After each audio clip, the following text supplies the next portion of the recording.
Okay, so first I want to really apologize and thank our honorable teacher for giving me another chance. I don't know what happened, but I'm gonna try again. So, Assalamu alaikum. Good evening, everyone. I am Nadia Nusrat, ID 221345529. Today, I had the amazing opportunity to present on a topic that I'm really passionate about: ice cream.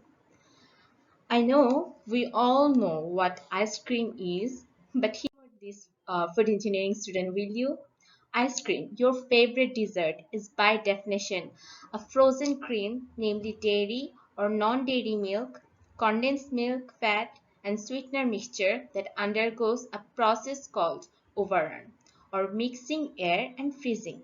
It typically has 10 to 16% fat, 9 to 12% milk solid not fat, 12 to 18% sweeteners, emulsifiers, and stabilizers, 55 to 64% of moisture, and last but not least, 100% of deliciousness.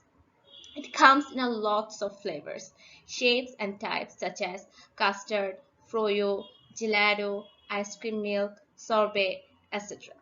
As you can see, I have provided the most basic process of manufacturing.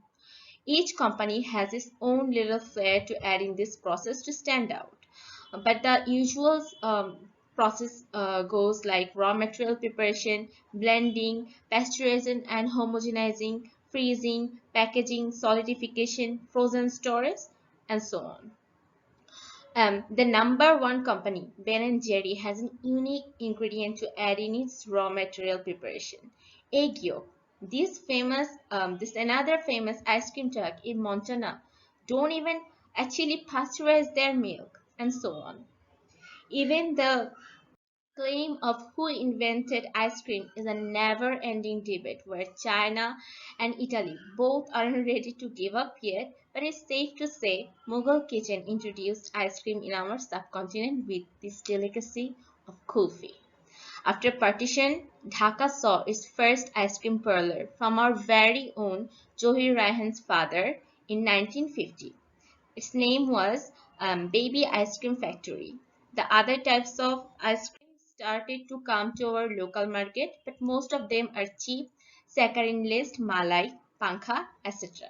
And of course, the invention of Tutti Frutti in Chittagong. Since then, we have giants like Igloo and other dominating our ice cream industry both in domestic and international market. Let's have a look at them, shall we? First, we have Igloo. Established in 1964, currently holds 38% of market, making it our number one. Then Polar, internationally acclaimed, has achieved ISO certification. We have we have Bellissimo and Janzi from parent company Kazi Food Industry. Bellissimo is the luxurious line and Janzi meets public demand. They only started in 2013 but already hold 30% of market share.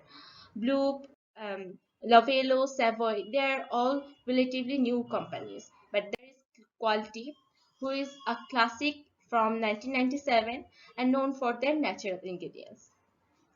Our local ice cream industry has a lot to worry about, with transportation being the number one.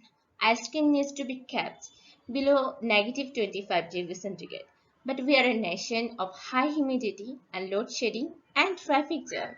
An additional packaging with a low thermal diffusivity is being used by some companies. But I'm sure my fellow food engineers can come up with something much better. As for the future of the industry in our country, well, a stat of 330 milliliter per capita annual consumption certainly indicates room for growth. I reached out to many industry insiders to know the inside scoop. An employee in Igloo who also formerly worked at Quality let me know how the emphasis on natural and organic ingredient is really getting strong. Also, there's a market for low calorie, healthier alternatives. Nirmal Chandra Sardar, a company secretary of Golden Harvest Ice Cream Limited, said ice cream manufacturing actually witnessed better sales during the years of COVID, where other industries saw a decrease in sales.